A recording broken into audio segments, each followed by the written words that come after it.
Have you ever stopped to think about what really happens in the exact moment your heart stops beating? Not what religion says, not what science theorizes, but the raw, silent, unfiltered reality of death. What happens in that impossible instant, between your final breath and whatever comes next? If you're brave enough to face that question, then keep watching, because what I experienced wasn't a dream. It wasn't a hallucination. It was real. It was conscious. And it changed everything I thought I knew about life, death, and the terrifying space in between. I never planned to die that day, but death doesn't care about plans. It came suddenly, no warning, no build-up, just one final thunder-like heartbeat, and then nothing. Absolute blackness, not sleep, not silence. Blackness with weight, like I was floating inside a void that somehow knew I was there. I couldn't move, I couldn't scream, but I could think. And that was the worst part, because the first thought that came was, this isn't over. I'm still here. That's when the fear set in. Not the fear of dying, but the fear of existing after dying.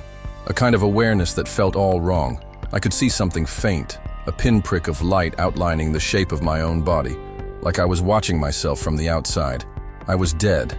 I knew it, but I wasn't gone. I was suspended, disconnected, trapped in some in-between place that wasn't heaven, wasn't peace, and definitely wasn't where I thought I'd end up. And then I heard it, my own voice, inside my head, clear and terrified. So this is death, but where am I? That question echoed louder than any scream, bouncing around a space with no walls, no ground, no time, just me and something else. I could feel it, a presence, massive, ancient, watching, waiting, and it was as if the darkness itself rippled, responding to my fear. Let me be clear, I didn't see a light at the end of the tunnel. I didn't float above my body with peace and clarity. What I felt was dread, not because I was gone, but because I wasn't. I was more awake than I'd ever been, and I didn't like where I had landed. If you've ever wondered about the afterlife, if you've ever questioned what really happens after death, if you've ever lost someone and hoped they found peace, this video will challenge everything. Because what I experienced didn't feel like a dream. It felt like a warning, a glimpse behind the curtain that most of us are never meant to see.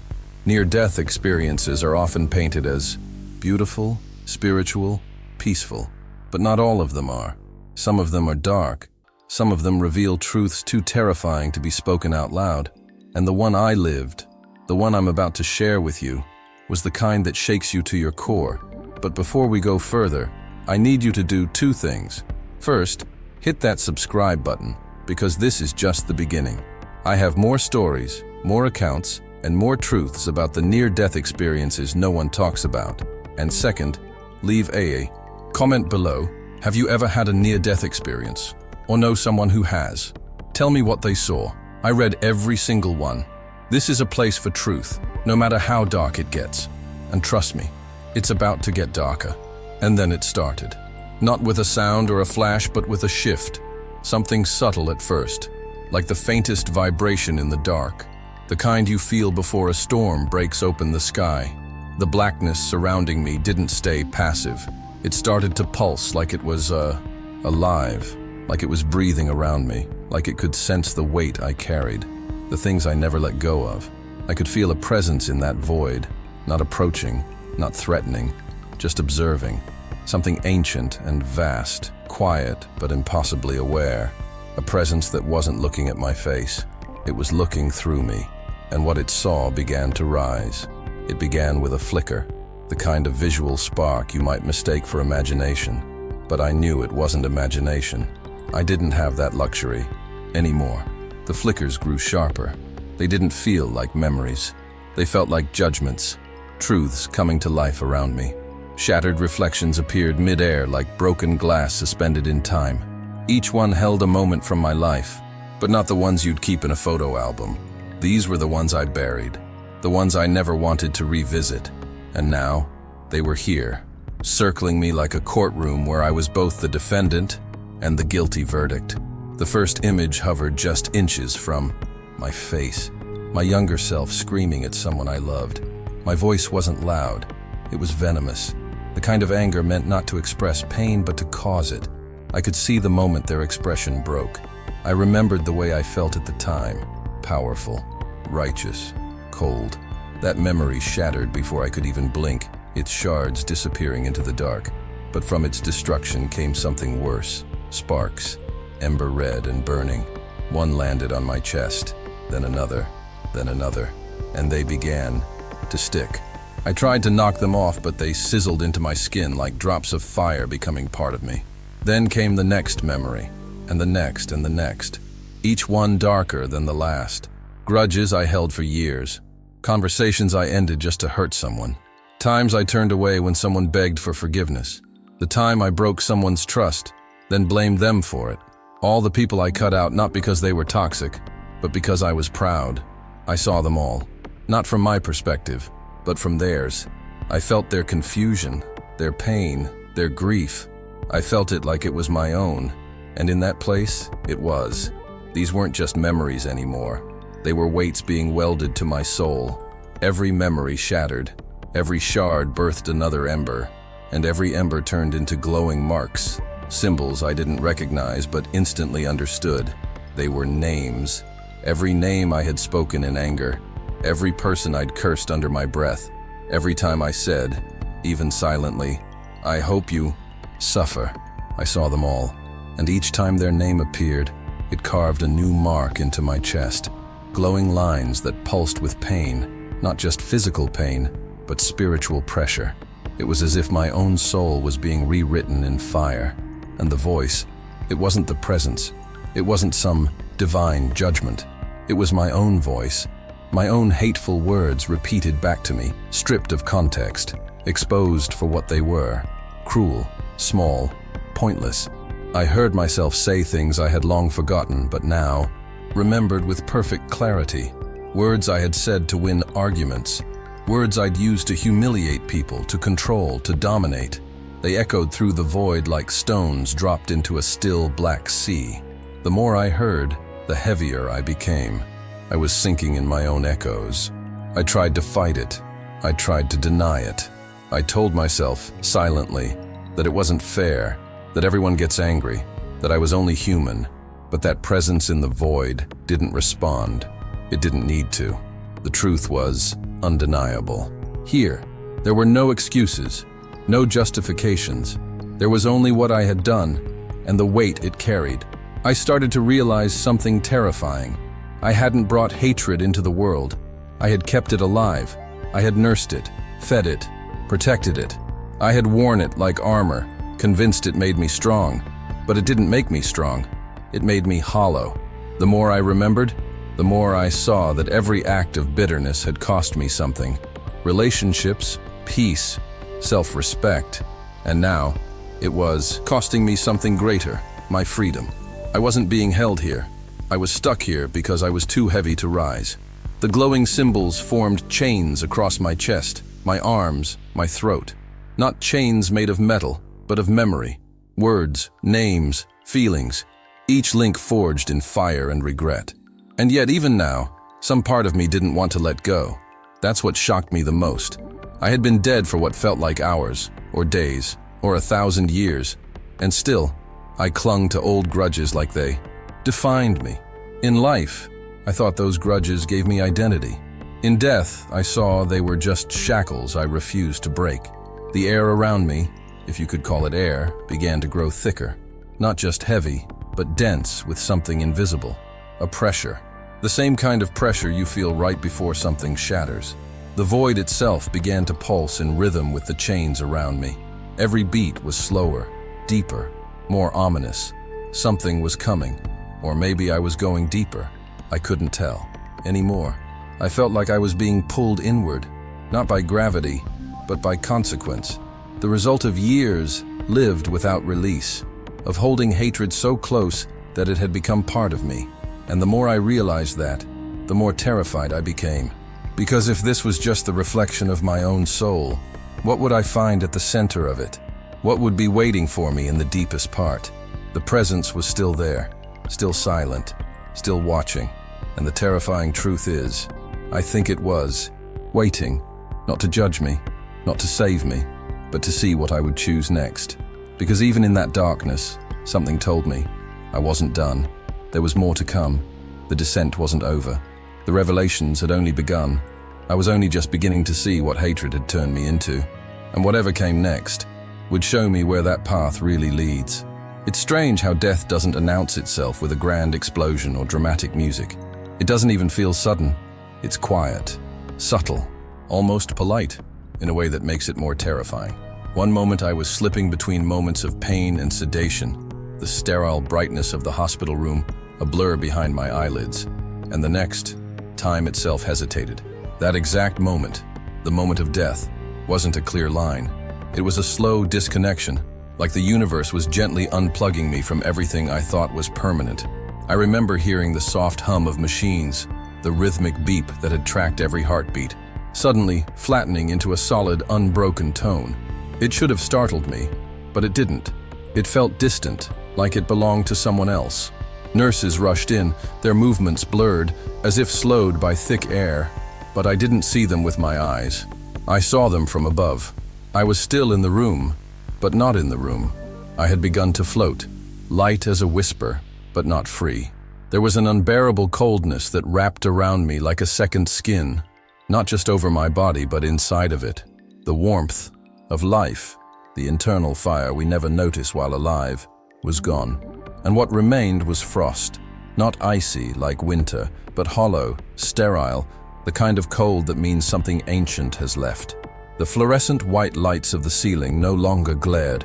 They dimmed and shifted into something darker, heavier. Their glow turned crimson, bruised like old blood, as if even the light was grieving what had just happened. And then there was my final breath. It didn't escape with effort. It drifted out of me, slowly, as if reluctant to go. I watched it rise like smoke, hovering in the air, curling in slow motion.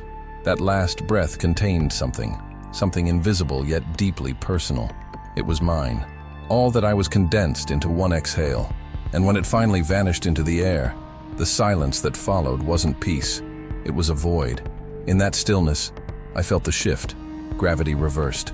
My body, now an empty vessel, lay motionless on the hospital bed. But I was no longer connected to it. I hovered. I saw the scene unfold below me with clinical detachment. Medical professionals rushing, hands pressing on my chest, voices calling my name. But I couldn't answer. I couldn't scream. I couldn't even think in the way I used to. My thoughts were present, but they weren't coming from a brain. They were coming from somewhere deeper, somewhere I didn't know existed until that moment. Time unraveled. Seconds stretched like hours, then snapped back like rubber bands. The physical laws I had always trusted began to betray me. My sense of direction collapsed. I didn't know which way was up or down, only that I was being pulled, gently at first, then with undeniable force. It wasn't falling. It was being drawn, as if something had been waiting, just out of sight, to claim me the moment my body let go. That pull intensified, and the room began to distort.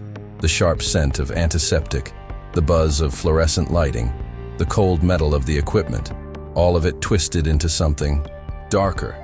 The sterile air grew thick with the scent of scorched dust, like old ashes disturbed after years of stillness. The textures of the world faded. Walls melted into shadows. Corners no longer existed. Everything was becoming round and fluid and wrong. The bed disappeared first, then the walls, then the floor beneath me.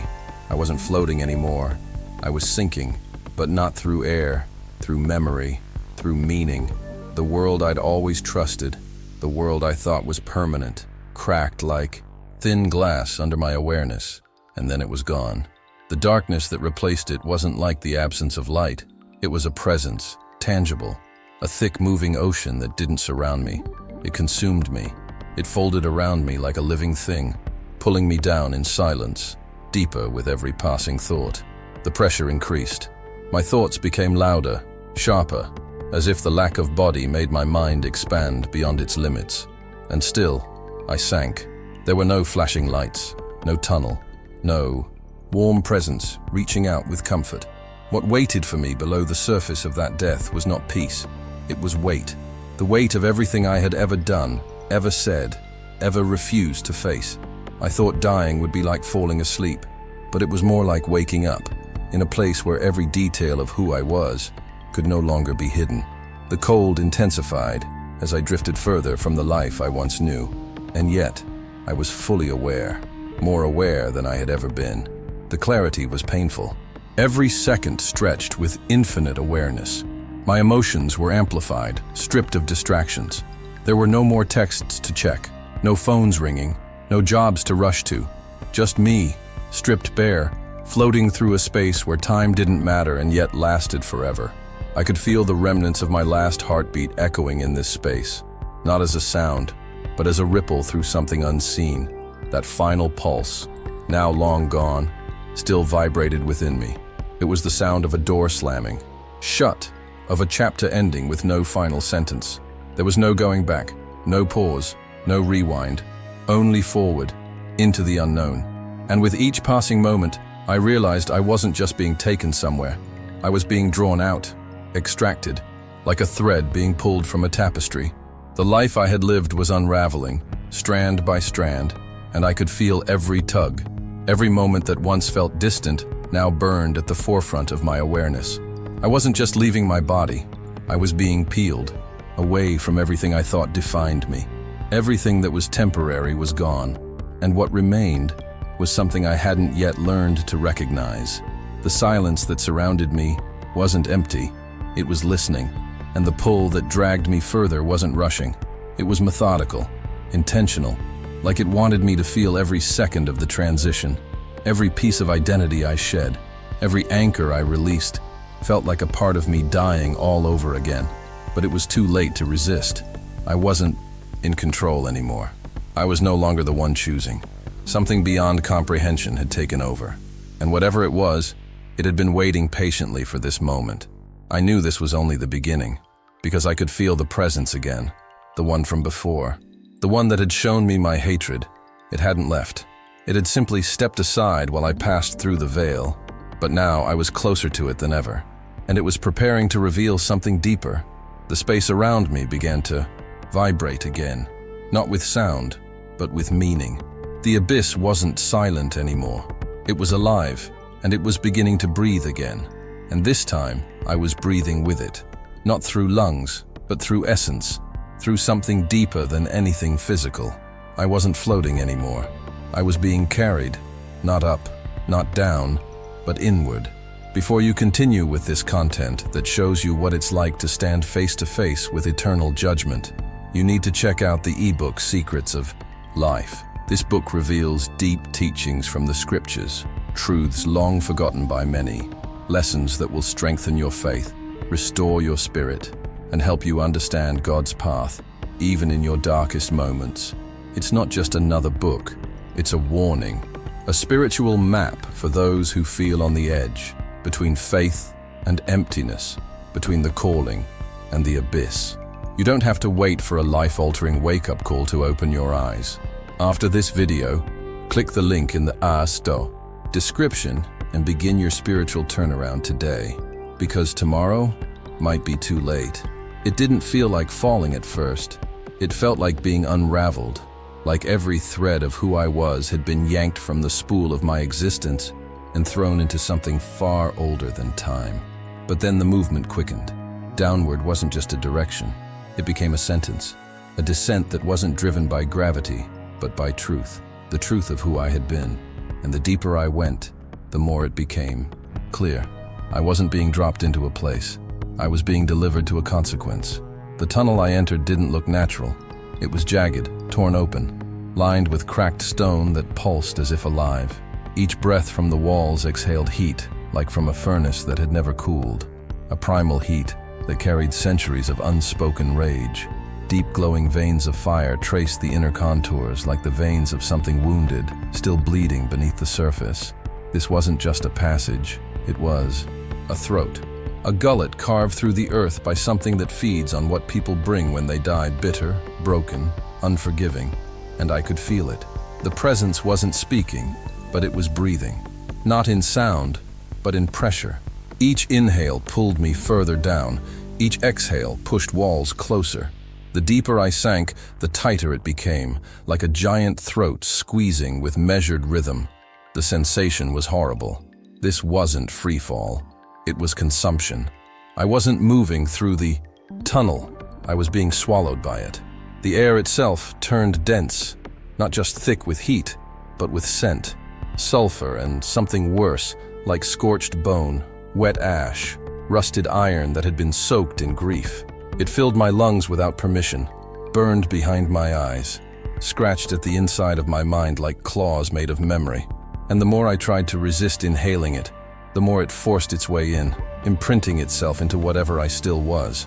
The stench wasn't just around me, it became me. And I began to forget what clean air ever felt like. The walls of the tunnel weren't silent. They throbbed with a dull, meaty rhythm, like I was sliding through the inside of something living. And in that rhythm I heard something, low at first, then rising. Not voices, not words, screams, far away, yet impossibly close. Screams that scratched like fingernails against the inside of my skull. Some were high-pitched, others were deep and guttural, but they all carried the same vibration. Torment not, just from pain, but from knowing it would never stop. And the closer I got, the more I realized I recognized them. I don't mean I recognized the voices. I recognized the emotions behind them. Rage, despair, betrayal, helplessness. These weren't just the sounds of souls suffering. They were the sounds of people who never thought it would end this way. People who, like me, thought they still had time, still had chances. And now they were here. And now, so was I. Then the tunnel opened. Not gradually, violently.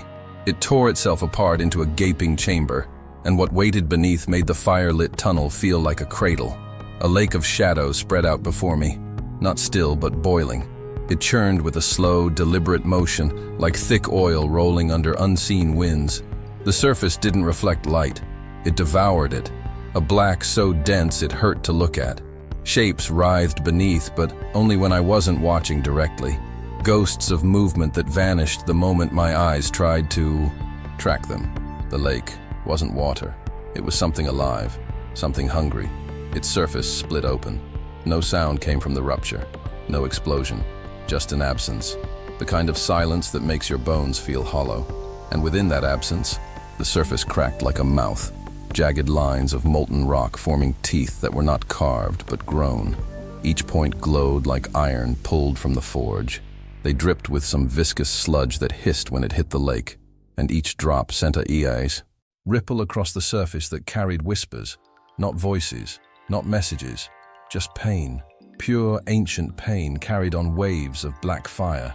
I didn't fall in. I was drawn. The pull wasn't sudden. It was certain, irresistible. The kind of certainty you feel when something has already been decided.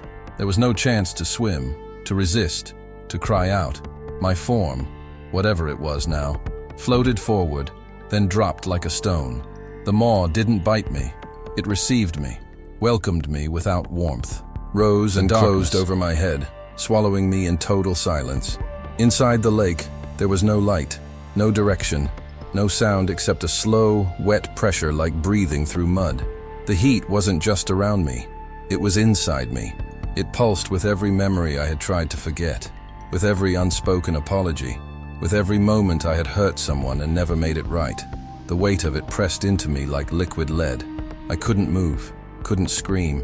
The scream that formed in my chest never reached my mouth. It echoed only in my mind, distorted and distant, as if I was listening to myself scream from 1,000 miles away. I don't know how long I drifted inside that living blackness. Time dissolved. Seconds became eternities, and I was aware of everything. My thoughts, my regrets, my identity, blending and unraveling. The lake wasn't just a place. It was a mirror, one that showed not the reflection of the face I wore in life, but the shape of my soul. And what I saw terrified me. There were no demons, no judgment handed down by a celestial being. There was only truth, my truth, all of it. And that truth had a gravity. It pulled at me, held me, forced me to feel it all, raw, uninterrupted, undeniable. It wasn't about what I believed. It was about what I had become. And that version of me had no lies left to hide behind.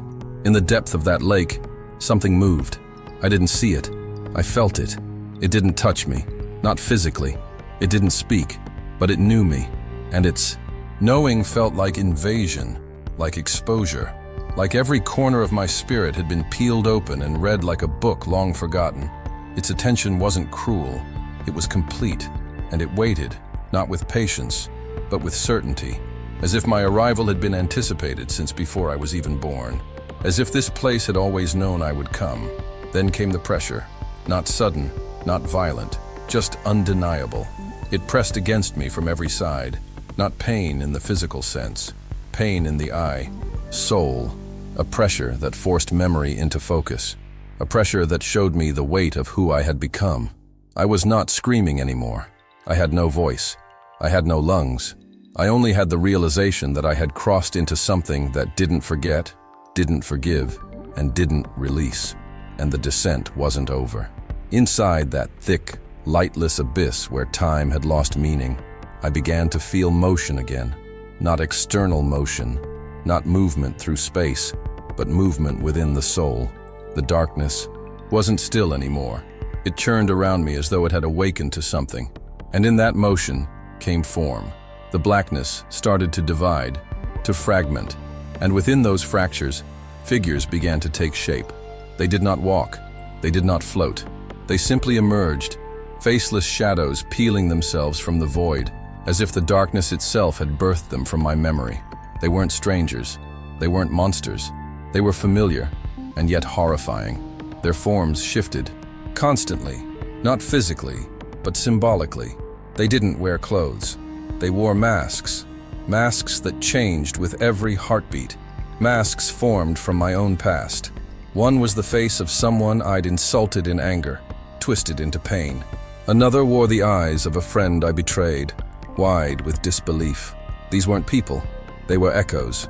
Echoes of every sin I had justified. Every word I had spoken in moments of fury and pride. Every version of myself I refused to admit existed. They circled me, slowly, deliberately, like predators sizing up something already wounded. Their silence was not peace. It was pressure. And when they began to speak, it wasn't in screams or foreign languages. It was in my own voice. Each one of them repeated a single phrase, a sentence I had spoken in life. Not the inspiring ones, not the kind ones, only the cruel ones, the petty ones, the ones that dripped with ego and hate and self-importance. I heard them again, stripped of tone, stripped of defense, and hearing them now, from outside myself, they didn't sound powerful. They sounded hollow. They sounded venomous. And each time they spoke, their words didn't just echo, they pierced. The echoes weren't fading. They were growing sharper. Words like weapons, slicing through the remnants of my self-image. You'll never be anything. I hope you suffer. You deserve this. Every phrase carried a weight I never noticed when I first said them. But here, in this spiritual place of ultimate confrontation, they landed like blows. And the worst part was that I remembered saying each one, not under duress, not by accident. I chose those words. I used them to win, to hurt, to dominate. And now those same words became accusations, pure, irrefutable, unrelenting. The circle of these shadowed echoes closed tighter. The space grew colder, not in temperature but in awareness. It felt like I was being peeled open, stripped of illusions. The phrases they repeated blurred together until they were no longer sentences. They became frequencies, vibrations of guilt, shame, regret. My own history was collapsing in on itself. And still, they circled. Still, they spoke. Then the light came. It didn't explode. It descended, slowly, silently, like a drop of truth falling from the ceiling of eternity. A single pale column of light, narrow and focused, breaking through the infinite black. It didn't cast away the darkness. It simply existed within it, cutting through it with unbearable clarity. The figures halted. They didn't retreat. They didn't disappear. They simply froze, like actors holding their place in a scene now shifted. I didn't walk into the light. It found me. It found the version of me that still remained, whatever was left after the descent, the unraveling, the exposure. And in its glare, something emerged. Not from the outside, but from within. I saw myself, but not just as I was. I saw myself as two. One was the man I had been, flesh, bone, memory, the version of me that laughed and cried, that had lived, loved, hurt. That version looked fragile under the light, older, smaller, exhausted, but still human. Beside him stood the second version, the one I had never dared to see, the one forged by hatred, by bitterness, by years of silent rage worn like armor. This version was darker, not in shade but in presence. Its skin was cracked like scorched earth. Its eyes burned with the embers of all the grudges I had fed. It wasn't monstrous. That would have been easier. It was recognizable. It was me, but stained by every selfish decision, every refusal to forgive, every time I chose to harden rather than heal. They didn't move. They just existed. A mirror, side by side, and I couldn't look away, because in that moment it all made sense. I wasn't being punished. I wasn't being tortured. I was being revealed. The prison I was trapped in wasn't a place. It was me, a reflection of what I had become when no one was looking. The words, the choices, the intentions I thought were buried. They had roots, and those roots had grown into something real, something eternal, something that now stood before me, fully formed. And the realization struck me deeper than any blade, louder than any scream. The pain wasn't just spiritual, it was existential. Because once you see what you really are in a place like this, there's no turning away, no pretending, no distraction. The judgment wasn't handed down from some divine throne. It emerged from within me. It had been there the whole time. I had built it. I had fed it. I had become it. And the figures still stood in the darkness, circling like silent witnesses. They didn't need to speak anymore. Their presence was enough. The weight of their silence pressed in, not with threat, but with truth. They were not there to condemn me. They were there to show me, to reflect the legacy of my life through their endless stillness. The light didn't warm me. It didn't heal. It simply was. A presence of absolute clarity. And in its center I remained, torn between who I had been and what I had become, between memory and consequence, between shadow and revelation. And all I could think, all I could feel, was that something else was coming. The presence that had watched from the beginning had not yet spoken. The void had not yet made its final move. The descent wasn't over. The truth had been shown, but the verdict, whatever that meant, had not yet been delivered. I was still in the middle of it, still suspended between what I saw and what I feared would come next. And the light, steady and silent, waited with me. Without warning, the pressure broke, not gradually, not gently. It shattered. One moment I was suspended in that eternal stillness, held between who I was and what I had become. And the next, I was being pulled, yanked upward with a force that didn't ask permission. It tore through the layers of darkness like ripping cloth, like reality itself was being peeled back and I was being hurled through. There was no control, no choice, just movement. And then, light. It hit me all at once. Blinding, sterile, cold. Surgical lamps blazed into my eyes like miniature suns, too harsh after the infinite night I had just come from. Voices blurred in panic, shouts, beeping monitors. The sharp metallic scent of blood mixed with antiseptic burned in my nose. I gasped, not because I wanted to breathe, but because my body demanded it. Air forced its way into my lungs like fire and ice. That first breath tasted wrong, not like oxygen, like ash, like smoke from a fire that had long since died, but whose embers still glowed beneath the surface. I coughed. My body trembled, but I was back. Tears flooded my eyes, not from emotion, but from the shock of being inside flesh again. The sensation of weight, of boundaries, of skin. My chest ached with a dull, pulsing heat, not from the machines, not from CPR, from something deeper, a lingering ember of everything I had carried before I died. Hadn't disappeared. It had been cauterized, burned down, but not gone. Not yet. I turned my head, slowly. Every movement felt like it belonged to a puppet just reattached to its strings. My hand searched blindly until it hit something solid, the cold metal rail of the hospital bed. I gripped it, tightly, like an anchor, because everything in me wanted to float away again. The veil between here and there was still thin, still trembling, and I wasn't convinced I had truly returned. Faces leaned in, blurry shapes at first, then slowly sharpening into the people I knew, people I loved, or claimed to, family. They were crying, calling my name, telling me I had died, that I had flatlined, that I had been gone for over 5 minutes. 5 minutes, an eternity in the other place. A blink here, but I couldn't look at them yet. I couldn't meet their eyes, not because I didn't love them, but because I was ashamed, not of dying, but of what I saw before I came back, what I had become, what I had carried, the man I had let myself be. I wasn't sure if they could see it on my face. I wasn't sure if they would understand the fire that had once burned inside me, and the darkness it had fed. I turned my head slightly and whispered. The words didn't come from my throat. They came from something deeper, from whatever part of me had made it through that descent and come back wiser, raw, scarred, but awakened. I said, barely louder than a breath, I was swallowed, but I'm not staying there. They didn't know what it meant, not fully, not yet, but I did. That place, that vision, that confrontation, it hadn't been a dream. It hadn't been a hallucination. It was more real than anything I had ever known, more vivid, more honest, more eternal. And it left a mark, not just emotionally, spiritually. My soul knew now what was waiting on the other side. I had tasted the consequences of every grudge, every cruel word, every refusal to forgive. And I had seen, with absolute clarity, that what we carry when we die doesn't disappear. It expands. It becomes us. It becomes the world we wake up in on the other side. And for those few of us who are brought back, that knowing doesn't go away. You can't unsee it. You can't unknow it. The memories don't fade like dreams. They get louder, clearer. They demand change. They command it.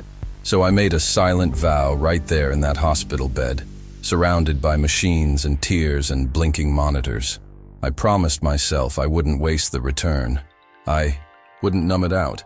I wouldn't tuck it away like some spooky story. This was my second chance, not to live longer, but to live right, to strip the rot out of my soul, to let go of the rage, to stop feeding the fire that almost damned me. Because now I knew. I had seen the place where our choices become our chains. I had looked into the face of the self I never wanted to become, and realized I had already become him. But now I was free, not because I deserved it, but because grace, somehow, had spit me back into this life.